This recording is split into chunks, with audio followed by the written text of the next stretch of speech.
This is the story of how the kings of this monumental house will come into their position. It was never God's idea for someone to reign over you. Never.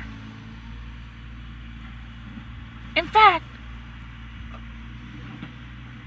God never even wanted to do it. God never even wanted to allow it. But because the people did not want to do the work, the discomforting work, friend, finding a rhythm in becoming aligned to the truth of God and staying in that space, they didn't want to do the work to do that. They needed to find an idol, someone that they could erect to be their leader, that they could get to do all of the heavy lifting, all of the aligning, all of the dedication it took to keep the relationship between themselves and God intact, so that the people could have a in-between, a point of contact at all times to God. Because that's exactly what Samuel was. And that's exactly what Eli was. And that's exactly what Moses was. That's who these people were. Yet God did not establish these leaders as permanent roles within the house. They were all established as elementary steps to get the people ramped up, to get them to realign to the truth of the system in which God established for them, so that they could be those people. But instead, they want the luxuries that come from those people without doing the work. They're locked in. They're locked into the comforts, and the comforts only.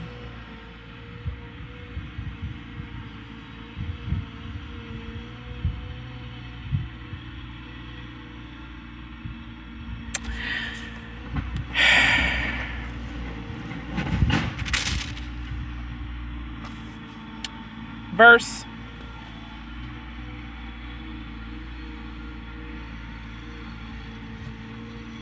14. And he will take your fields and your vineyards and your olive yards, even the best of them, and give them to his servants. And he will take the tenth of your seed and of your vineyards and give them to his officers and to his servants. He will make use of what is yours to facilitate his own level of comfort. That's what the scripture is basically conveying. He will create systems of comfort on the backs of all of your hard work. You're going to have to pay for the comforts that you want him to provide you. If you want him or her to be the in-between for you to receive direction from me, whether in good times or bad, you're going to have to pay for that. Because you choose that. God is saying nothing is for free. If you don't want to align and be your own point of contact with me, yet you want to cast that burden off onto somebody else, you've got to pay them for that. Oh, right here it says it. Many of you say, oh yeah, your favorite pastor or your favorite motivator or your favorite person that is a prophet amongst you that can go into the world of spirit and get a powerful word from God and bring it back into the physical world and convey it to you is charging you and you're upset about it. This is not in support of charging anybody for anything. Spirit led me to this because I surely didn't even know I was going to be going in this direction. But this is what the scripture is supporting.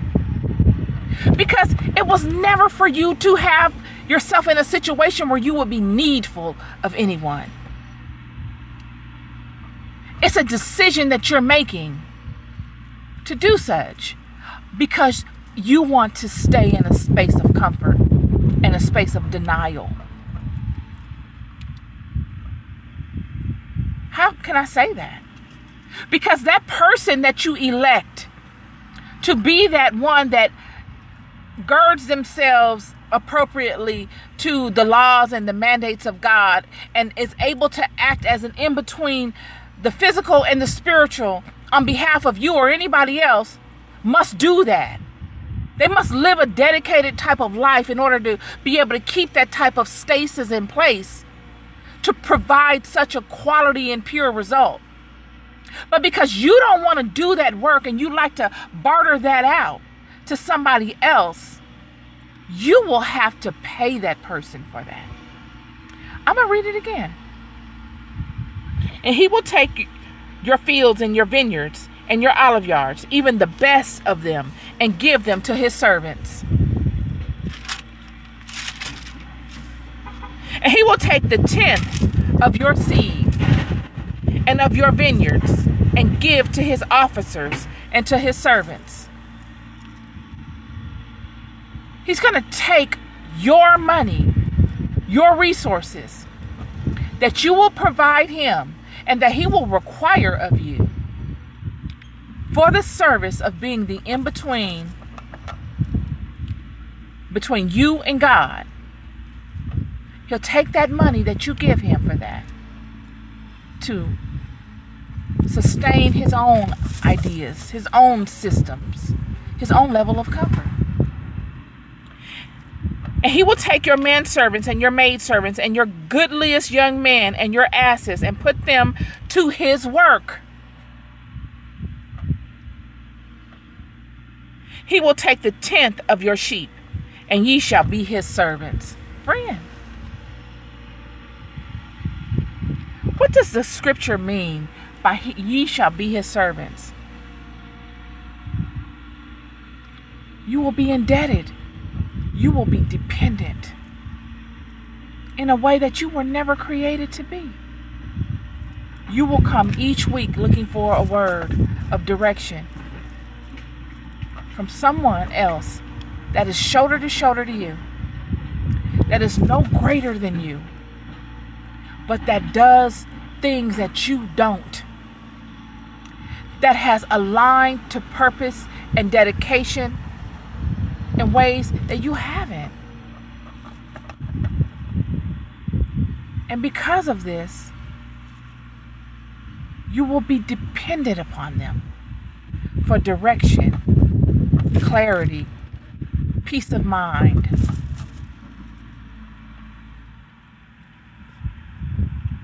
And ye shall cry out in that day because of your king, which ye shall have chosen you. And the Lord will not hear you in that day. God doesn't care about anything you're talking about when you complain about people capitalizing on you in such a manner. You established it. You've got everything it takes to turn it around. There's nobody that can motivate you better than you. There's no one in this world that can pray for you better than you can pray for yourself. Friend, there's not one person in the world that can send forth a more heartfelt, a more powerful prayer than you can regarding you and the situations that you face.